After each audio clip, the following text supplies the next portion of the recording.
We're Tom and Lindsay Ann. We're here to have hard money conversations and talk about family finances. Every day, pretty much, we're hearing of a friend who has lost their job. Getting a pay cut, or like getting a all pay their cut. coworkers are getting laid off. The job market is flooded, extreme inflation, tariffs. It's 2025 and it's May, 3 months into the second term of Donald Trump. Yeah. That's all I'm going to say. First of all, when things are uncertain, write down what you know. I know that I have my job today, but I might need to find a new job in the near future. We looked at our budget, which we use YNAB for budgeting, and we said, okay, we have enough money to pay our mortgage and our groceries and some other like necessities for about 2 more months. Really exciting once we actually looked at it.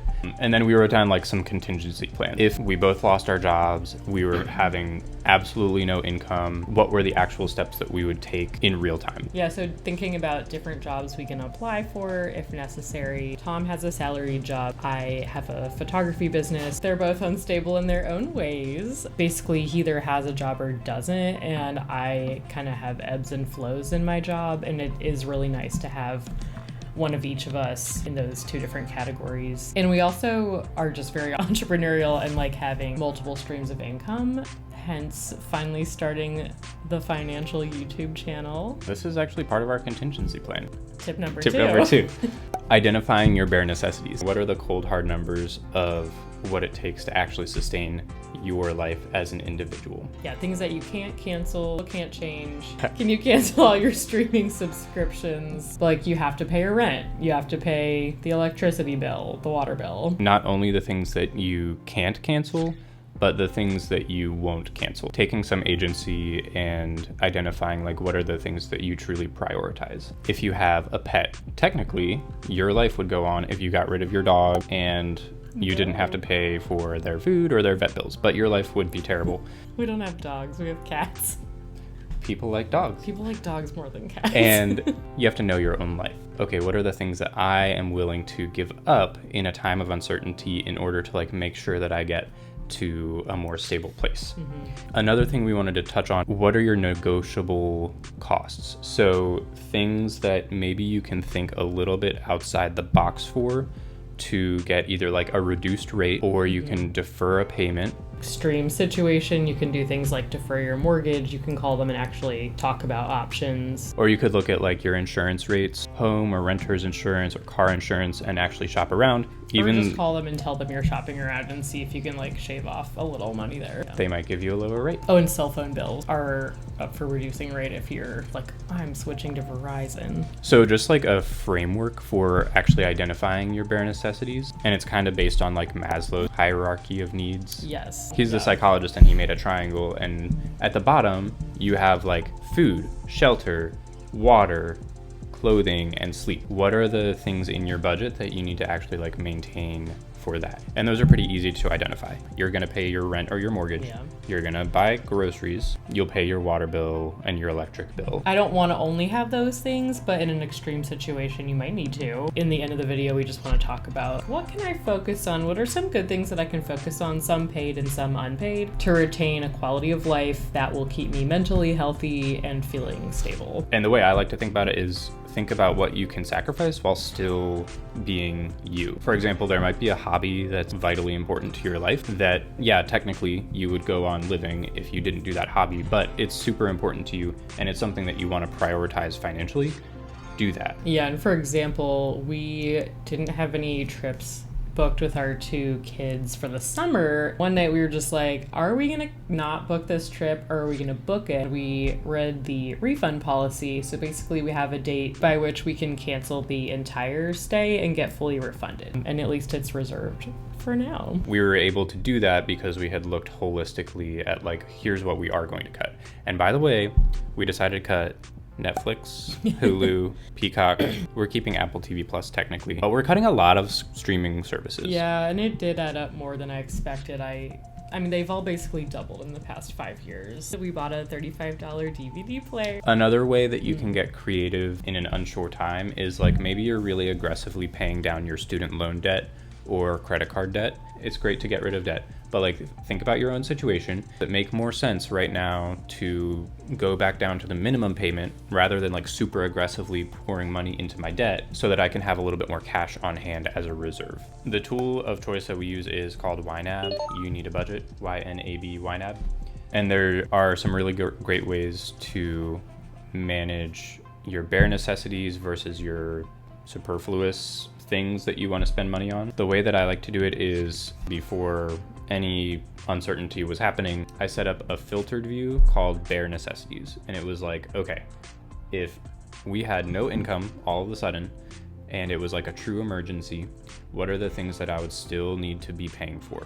And so it cuts it down. It takes my whole budget with 100 different categories, because I have a lot, because I like to, and it cuts it down to 10 or 12 categories.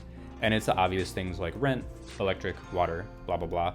But there's also a couple other things in there that are just important to us that we would want to continue contributing toward, even if things were a little bit shaky. Do you want to tell me what's in there? Because I don't even know.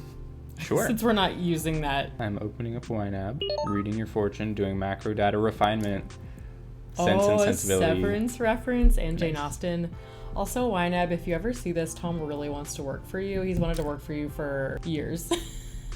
They already know. It's true. Okay, so our bare necessities are, and I just clicked the bare necessities little filter at the top. So easy. Mortgage, car payment, life insurance, which I need to cancel. Like because I have other life insurance. I think it's for my life. Oh. So we both need to have life insurance. Okay.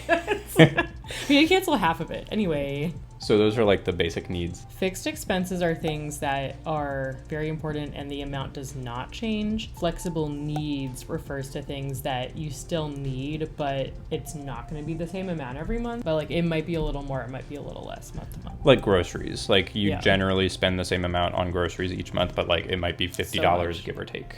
Gas for our car, medical expenses, a category for our cats. So like feeding them, cat litter, things like that. And vet bills, water and electric. And those are our bare necessities. Lastly, here's our third point. Here it is. Focus on low cost life enjoyment. If you didn't buy a coffee every day, you could buy a house next year. Wrong. You can't. But if you want to get a coffee once a week, and that's going to be like $30 in a month, and that's really important to you, totally do it. Some free things that we wrote down that we really like to do. Go outside. Be outside and try going to like new places. Exploring your own neighborhood. Yeah. Getting to know your neighbors. Yeah. Another way to get to know your neighbors is going to your library. If you become a regular at your library, it is really fun. If you have kids, ours has like a free snack time every day. A delicious, nutritious snack of juice and cookies.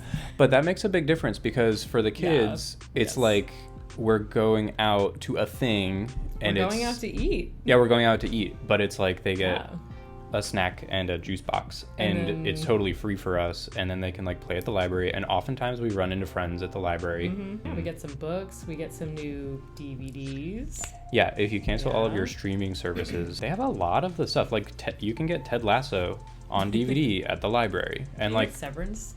I don't think Severance is out yet. You can get a surprising amount. Insecure with Issa Rae. What's that tennis movie called?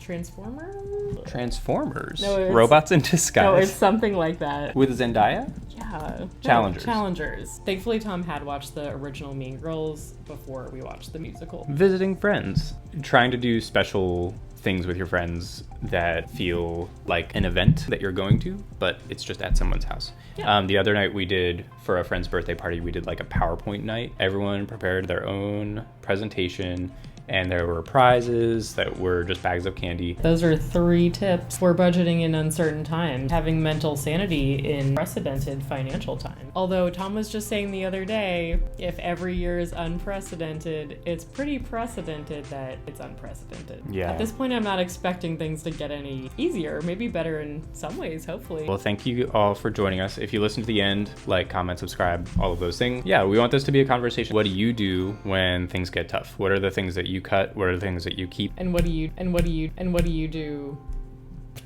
Sorry.